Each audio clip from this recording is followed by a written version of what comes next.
ما كان محمد أبا أحد من رجالكم ولكن رسول الله وخاتم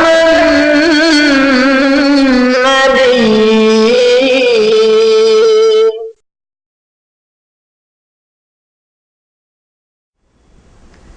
أعوذ بالله من الشيطان الرجيم. بسم الله الرحمن الرحيم. اللهم صل على محمد وعلى آل محمد كما صليت على إبراهيم وعلى آل إبراهيم إنك حميد مجيد. اللهم بارك على محمد وعلى آل محمد كما باركت على إبراهيم وعلى آل إبراهيم إنك حميد مجيد.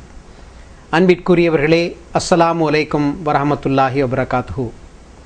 ஒவ்வொரு ஞாயிற்றுக்கிழமையும் காலை 8 மணி முதல் 8:30 மணி வரை அஹ்மதியா முஸ்லீம் ஜமாத் வழங்கும் மாநபி ஸல்லல்லாஹு அலைஹி வஸல்லம் அவர்கள் தந்த உண்மை இஸ்லாம் என்ற இந்த நிகழ்ச்சியை நீங்கள் பார்த்து கொண்டிருக்கிறீர்கள். கடந்த சில நிகழ்ச்சிகளில் ஒற்றுமைக்கான வழி என்ன என்ற தலைப்பில் திருக்குர்ஆன் ஹதீஸ் அடிப்படையில் நாம் இங்கே விளக்கி கொண்டிருக்கின்றோம். இன்று முஸ்லீம்கள் மத்தியில் ஒற்றுமை இல்லை. முஸ்லீம்கள் பல பிரிவுகளாக பிரிந்து கிடக்கிறார்கள். ஆலிம்கள் பல மார்க்க தீர்ப்புகளை, ஃபத்வாக்களை வழங்கி கொண்டிருக்கிறார்கள். ஆளுக்கு ஒரு கருத்துக்களை சொல்லிக் கொண்டிருக்கிறார்கள். பிரிந்து கிடக்கிறார்கள். ஆனால் பல நல்லியல்பு கொண்ட முஸ்லீம்கள் மத்தியில் நாமெல்லாம் ஒன்றிணைய வேண்டுமல்லவா என்கின்ற ஏக்கம் அவர்களுடைய உள்ளத்தில் எழுந்திருப்பதை நம்மால் காண முடிகிறது. சமீபத்தில் நடைபெற்ற பல தொலைக்காட்சி உரையாடல்களிலும் முஸ்லீம்கள் ஒற்றுமையை நோக்கி நாமெல்லாம் ஒன்று சேர வேண்டுமல்லவா என்ற தலைப்பில் பேசுவதை நாம் பார்த்து கொண்டிருக்கிறோம். ஆனால் இதற்கான தீர்வு என்ன என்பதை திருக்குர்ஆன் ஹதீஸ் அடிப்படையில் நாம் கடந்த நிகழ்ச்சிகளில் விரிவான முறையில் விளக்கி வந்து கொண்டிருக்கிறோம். இன்று முஸ்லீம்கள் பிரிந்து கிடப்பது மட்டுமல்லாமல் ஆளுக்கொரு கருத்துக்களை சொல்லி கலவரங்களில் ஈடுபட்டு ஒருவர் மற்றொருவரை சுடுகின்ற நிலையை, துப்பாக்கியால் சுடுகின்ற நிலையை சமீபத்தில் நாம் பார்த்து கொண்டிருக்கின்றோம். புனித ரமலான் மாதத்தில் 8 ரக்காத் தொழுவதா 20 ரக்காத் தொழுவதா என்பது ஒரு பெரிய ஒரு சர்ச்சையாக இருப்பதை நம்மால் பார்க்க முடிந்தது. அது மட்டுமல்ல, விரல் ஆட்டுகின்ற ஒரு கூட்டம், விரல் ஆட்டக்கூடாது என்று சொல்லுகின்ற இன்னொரு கூட்டம் என்று இவ்வாறு பல வேற்றுமைகளை நம்மால் பார்க்க முடிகிறது. சிறு சிறு விஷயங்களில் இவர்கள் பிரிந்து கிடக்கிறார்கள். தொப்பி அணிவதா, தொப்பி அணியக்கூடாதா என்பது பெரிய ஒரு சர்ச்சையாக இன்று இருப்பதை நாம் பார்த்து கொண்டிருக்கின்றோம். எனவே இப்படிப்பட்ட நிலை முஸ்லிம் சமுதாயத்தில் இருந்து கொண்டிருக்கிறது.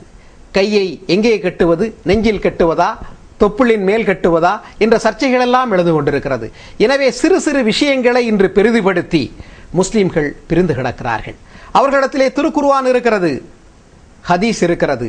ஆனால் இவைகளெல்லாம் இருந்தும் கூட, இந்த ஆலிம்கள் இவைகளையெல்லாம் படித்தும் கூட ஆளுக்கு ஒரு கருத்துக்களை திருக்குர்ஆனை வைத்துக்கொண்டே மோதுகின்ற நிலையை நாம் பார்த்து கொண்டிருக்கின்றோம்.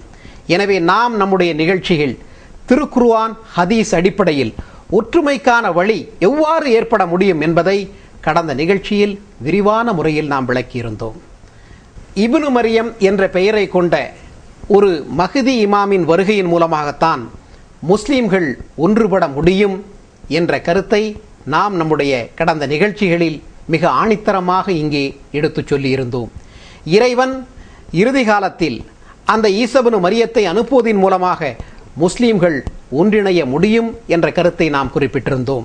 அது மட்டுமல்ல, ஹஜ்ரத் ரசூல் ஸல்லல்லாஹு அலைஹி வஸல்லம் அவர்கள் குறிப்பிட்டிருக்கிறார்கள், நான் ஆரம்பத்திலும் ஈசா இப்னு மரியம் இறுதியிலும் இருக்கின்ற நிலையில் இந்த சமுதாயம் எவ்வாறு அழிந்து போகும் என்று ஹஜ்ரத் ரசூல் ஸல்லல்லாஹு அலைஹி வஸல்லம் அவர்கள் கூறியிருக்கிறார்கள். இறுதி காலத்தில் முஸ்லிம் சமுதாயத்தின் பாதுகாப்பு ஈசா இப்னு மரியத்தினுடைய கையில் இருக்கிறது. ஈசா இப்னு மரியம் அவர்களுடைய வருகையின் மூலமாக முஸ்லீம்கள் ஒன்றிணைய முடியும் என்ற கருத்து இந்த ஹதீஸின் மூலமாக நமக்கு தெரிய வருகிறது.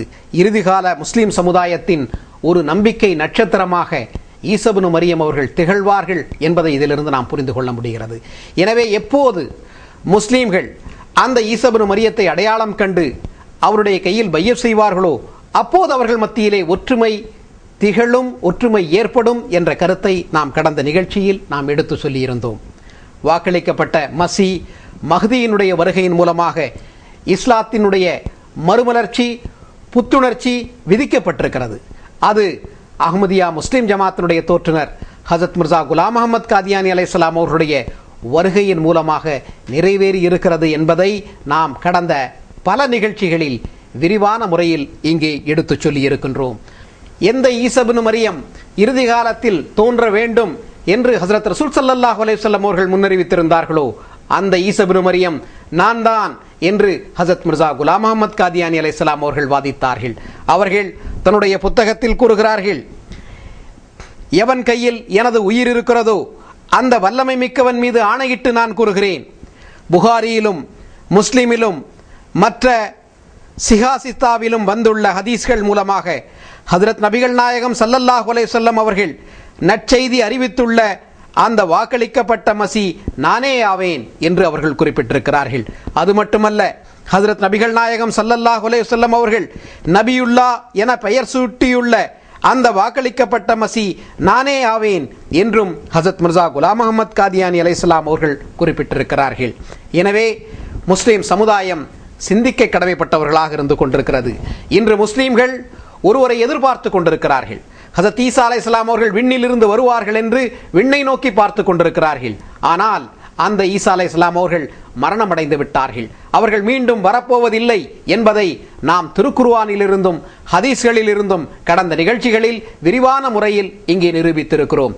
எனவே எந்த மசி தோன்ற வேண்டும் என்று ஹஜரத் ரசூல் ஸல்லல்லாஹு அலைஹி வஸல்லம் அவர்கள் முன்னறிவித்திருந்தார்களோ அந்த மசி தோன்றியாயிற்று. அவர்களின் வருகையின் மூலமாக முஸ்லீம்கள் ஒரு சரடில் கோர்த்த மணிகளை போல் ஒன்றிணையக்கூடிய வாய்ப்பு இன்று கிடைத்திருக்கிறது. அது அஹ்மதியா முஸ்லிம் ஜமாத்தின் மூலமாக நிதர்சனமாக இன்று நிறைவேறி கொண்டிருப்பதை உலகம் பார்த்து கொண்டிருக்கிறது.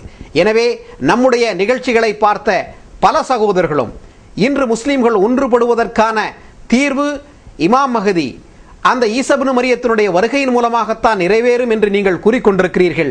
எனவே இதன் மூலமாக எப்படிப்பட்ட ஒரு ஆன்மீக புரட்சி இங்கே ஏற்பட்டு கொண்டிருக்கிறது என்பதையெல்லாம் நீங்கள் விளக்கிக் கொண்டிருக்கிறீர்கள் என்று பலரும் ஆச்சரியத்தால் தங்களுடைய புருவங்களை உயர்த்தி இருப்பதை நம்மால் காண முடிகிறது. அது மட்டுமல்ல, நம்முடைய நிகழ்ச்சிகளை பார்த்த சில சகோதரர்கள் வாக்களிக்கப்பட்ட மசி மஹ்தி தோன்றியாயிற்று என்று நீங்கள் கூறுகிறீர்கள். வாக்களிக்கப்பட்ட மசீஹின் பொறுப்புகள் தொடர்பாக அவர்களுடைய செயல்பாடுகள் தொடர்பாக ஹஜரத் ரசூல் ஸல்லல்லாஹு அலைஹி வஸல்லம் அவர்கள் என்ன கூறியிருக்கிறார்கள், வாக்களிக்கப்பட்ட மசி என்ன செய்வார்கள் என்று ரசூல் ஸல்லல்லாஹு அலைஹி வஸல்லம் அவர்கள் கூறியிருக்கிறார்கள் என்பதையும் ஹதீஸின் ஒளியில் நீங்கள் விளக்கினால் மிக நன்றாக இருக்கும் என்று கூறியிருக்கிறார்கள். எனவே இது தொடர்பாகவும் நாம் நேயர்களுக்கு விளக்கினால் அவர்களுடைய இந்த சந்தேகம் நிவர்த்தியாக அது வசதியாக அமையும்.